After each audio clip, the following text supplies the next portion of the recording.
নমস্কার, vision plus নিউজে আপনাদের সকলকে স্বাগত। বাংলার রাজনীতিতে বাংলার পশ্চিম বাংলার ম্যাপে সব থেকে আলোকিত জায়গা রয়ে গেছে এখন বসিরহাট লোকসভা কেন্দ্রের সন্দেশখালীর বাদশাহ গ্রেপ্তার হওয়ার পরে বসিরহাট লোকসভার কেন্দ্র কিন্তু আরও বেশি চাঞ্চল্যকর হয়ে উঠেছে। বিশেষ করে বসিরহাট লোকসভা কেন্দ্রে বিজেপি এবং সিপিআইএম প্রার্থী কিন্তু একটি আলোকিতর পরিচয় বলে জানিয়েছেন বিজেপি এবং সিপিআইএম এর পক্ষ থেকে। তারপরে বসিরহাট লোকসভা নিয়ে সিবিআই এর নামে নালিশ করতে মুখ্য নির্বাচন আধিকারিকের কাছে যেতে পারে তৃণমূল কংগ্রেসের প্রতিনিধি দল। সেক্ষেত্রে নির্বাচন কমিশন থেকে রয়েছে আমাদের প্রতিনিধি বিদীপ্ত বিশ্বাস। শুনে নেব বিস্তারিত খবর তার থেকে। বিদীপ্ত, কি জানতে পারছো এই সম্পর্কে? দেখো দেবরম, তোমাকে প্রথমেই জানিয়ে রাখবো যে বিষয়টা গতকাল উল্লেখযোগ্য পরায়ণ ভাবে যে তিনটে লোকসভা কেন্দ্রের ভোট ছিল, যার মধ্যে দার্জিলিং, রায়গঞ্জ এবং বালুরঘাট। এই ভোটের যখন একদম প্রায় মিডল অফ আওয়ার্স অর্থাৎ দুপুর দুটোর পর খবর কিন্তু ঘুরে গেল বিভিন্ন জায়গায়, কারণ ইতিমধ্যে সন্দেশকারীতে পৌঁছে গেল এনএসজি অর্থাৎ ন্যাশনাল সিকিউরিটি গার্ড টিম। সেখান থেকে উদ্ধার একাধিক আরটিএক্স এবং তার পাশাপাশি বোমা এবং তার পাশাপাশি বন্দুক। সব থেকে যেটা গুরুত্বপূর্ণ বিষয়, এই আবু তালেব, সিবিআই যার বাড়িতে গেলেন সেই আবু তালেবের বাড়ি থেকে একাধিক আগ্নেয়াস্ত্র উদ্ধার হলো। এবং এই বিষয়কে কেন্দ্র করে সেখান থেকে এমন উদ্ধার হচ্ছে অস্ত্র বা বোমা, এত কিছুর ভান্ডার সন্দেশখালীতে রয়েছে, এটা থেকে গোটা বাংলার মানুষের প্রশ্ন উঠতে শুরু করেছে। সন্দেশখালী একটা রাজ্যের একটা অন্য একটা মোড় এনে দিল। এবার ইতিমধ্যেই তোমার যে অপর একটি প্রশ্ন, এই বিষয়ে মুখ্য নির্বাচনী আধিকারিকের কাছে সিবিআই এর বিরুদ্ধে নালিশ কিন্তু ইতিমধ্যে জানিয়ে দিলেন তৃণমূল কংগ্রেসের তরফ থেকে।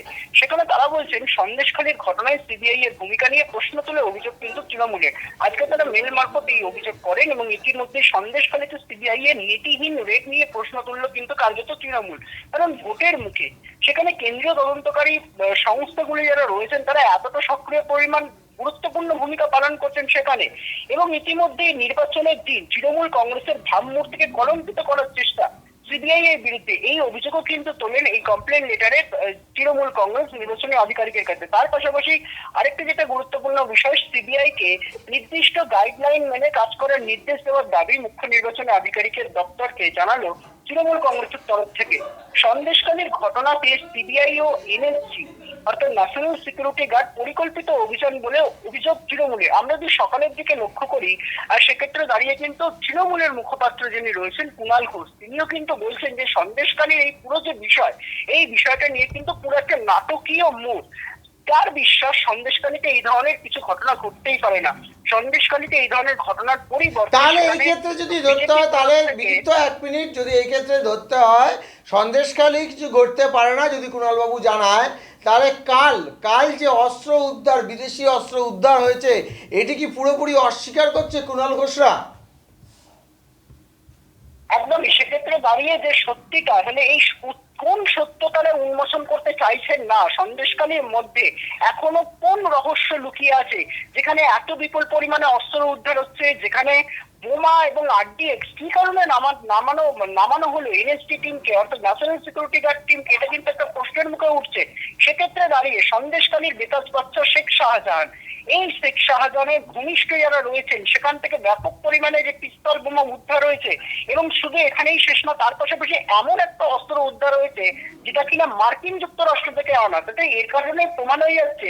এবং তার পাশাপাশি সন্দেশখালীর বেতাজ বাচ্চা শেখ শাহজাহান, যার আইডি কার্ডও কিন্তু ইতিমধ্যেই পাওয়া গেছে। শুধু আইডি কার্ড না, তার পাশাপাশি কিন্তু আরেকটা যেটা বিষয় উল্লেখযোগ্য পরায়ণ ভাবে, এবং ইতিমধ্যে সিবিআই সূত্রে এরকমটা আমরা খবর পাচ্ছি, তাহলে সেক্ষেত্রে দাঁড়িয়ে এই মার্কিন যুক্তরাষ্ট্র থেকে এই অত্যাধুনিক অস্ত্র কিভাবে এলো সন্দেশকারীকে, প্রশ্ন চিন্তা কিন্তু একটাই উঠছে। সেক্ষেত্রে দাঁড়িয়ে সিবিআই সূত্রে যেমনটা খবর পাওয়া যাচ্ছে যে হাওলাতের মাধ্যমে অর্থাৎ সন্দেশখালী একটা কিন্তু বর্ডার সীমান্ত, যার অপরবর্তীতে দেশ যদি আমরা লক্ষ্য করি বাংলাদেশ, এই জায়গাটাই আমরা ধরবার চেষ্টা করছিলাম যে বর্ডার সীমান্ত বলে সন্দেশখালী, আর সেইখানেই মার্কিন যুক্তরাষ্ট্র থেকে আসা যে ধন্যবাদ বিদীপ্ত, এখানে তোমরা সঙ্গে থাকো, নজর রাখো বিস্তারিত খবর থেকে নির্বাচন কমিশনে আমরা মানুষকে আরও আপডেট যেন দিতে পারি তোমার মাধ্যমে, সেই দিকে আমরা নজর রাখছি। এই যে বর্ডার সীমান্তে সন্দেশখালী এবং এই সন্দেশখালীর মধ্যে এই যে বিদেশি অস্ত্র পাওয়া যাচ্ছে তা কিন্তু খানিকটা চিন্তার ভাঁজ এনে দিচ্ছে তৃণমূল কংগ্রেসের বলে জানাচ্ছে ইলেকশন কমিশন। সেই দিকে রাখবো নজর, আপনারা এখন বিস্তারিত খবরের দিকে।